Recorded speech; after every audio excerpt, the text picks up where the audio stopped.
देखो इधर सबसे पहले समझेंगे दो निषेचन क्या होता है। दो निषेचन जिसमें दो प्रकार से जनक हुआ हो।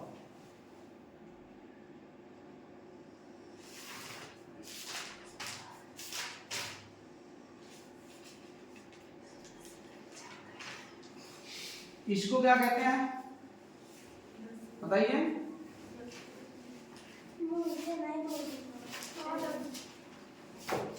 इसको कहते हैं हम पहद पुंज। ठीक, इसको क्या कहते हैं पुष्पासन। इसको क्या कहते हैं पुष्प ग्रंथि। सुना क्या? इसको क्या कहते हैं वर्तिकाग्र। इसको क्या कहते हैं वर्तिका। ठीक है, इसको क्या कहते हैं अंडाशय।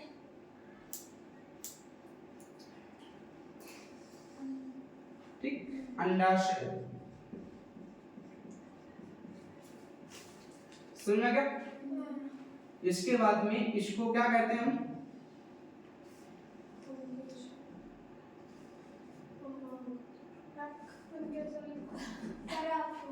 पराग कोश। ठीक, पराग कोश। ये इस पूरे भाग को क्या कहते हैं हम इस पूरे भाग को कहते हैं हम पुंकेसर। ठीक, इसको क्या कहते हैं उमंग।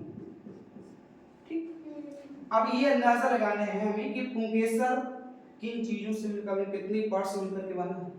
परागकोश और उमंग से मिलकर के क्या बना पुंकेसर। और ये पौधे का नर भाग होता है। कौन सा भाग होता है पौधे का कौन सा भाग होता है नर भाग। इसको हम पूरे वर्ष को क्या कहते हैं हम जायांग कह सकते हैं, यानी कि मादा भाग। समझ में आ गया? अब देखिए इनके कार्य समझ लो पहले। बादल पुंज क्या काम होता है? जब तक पुष्प कली की अवस्था में होता है तब तक उसकी सेफ्टी करता है, मतलब नीचे से ऊपर को पूरा ढककर रखता है किनको दल पुंजों को। ठीक, और दल पुंज हमेशा ग्रुप में होते हैं जिनको हम लोग पत्ती कहते हैं फूल का। ठीक है, ये पुष्पासन यानी कि पुष्प का आसन क्या कहलाता है पुष्पासन। जिसके ऊपर पुष्प बैठा होता है वो होता है पुष्पासन। और ये होता है जो नीचे की डंठल होती है उसको क्या कहते हैं पुष्प ग्रंथि। सुना क्या? बात यह है कि पौधों में दो निषेचन कैसे होता है। ठीक, तो आप लोग पीछे पार्ट में पढ़ चुके थे कि दो युग्मक के संलयन से दो निषेचन होता है। अब जैसे समझ लो, जैसे कि पुष्प का जो अंडाशय का भाग होता है, ठीक है, जब परागकण ये है परागकण इसके अंदर है। अब जो ये पूरा जो है ये पूरा क्या है परागकोश। और परागकोश के अंदर जो ये हमने पॉइंट करके बनाया ये क्या है परागकण। जो परागकण होते हैं वो आगुणित होते हैं और जो परागकोश पूरा होता है वो क्या होता है दोगुणित होता है। समझ में आ गया बात? परागकण आगुणित और परागकोश दोगुणित। अब देखिए जब परागकण उड़कर के वर्तिकाग्र में प्रवेश करते हैं तो अब ये समझ लो कि परागकण में दो केंद्रक होते हैं। कौन कौन?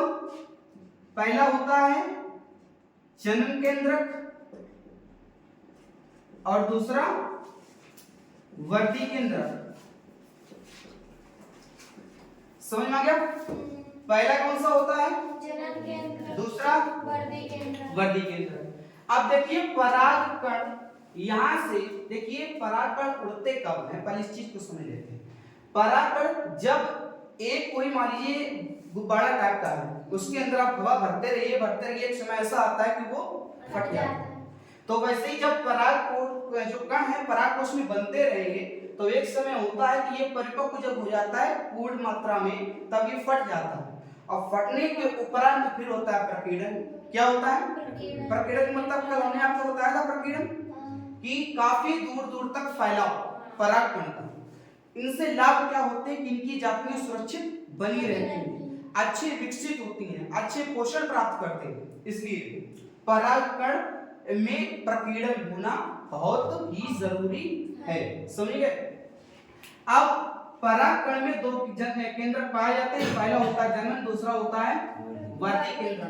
अब जब परागकण उड़कर के मान लो वर्तिका में प्रवेश कर गया, अब इस वर्तिका में कुछ पोषक तत्व होते हैं, कुछ पोषक तत्व होते हैं, जैसे हमने बताया था प्रोटीन होता है, एमिनो अम्ल होता है, एमिनो अम्ल होता है, और जल होता है, ठीक, खनिज, ये सारी कौन पाए जाते हैं, लिपिड्स भी होता है। समझ गए? ये सारी चीजों को अवशोषित कर लेता है परागकण। जब इन चीजों को अवशोषित कर लेगा फिर परागकण फूल जाता है, जब फूल जाता है फिर वो अंकुरित करना शुरू कर देता है। जब अंकुरित होता है तब उसके नीचे एक पहली एक नली टाइप का आविष्कार होता है, जिसको हम कहते हैं पराग नलिका।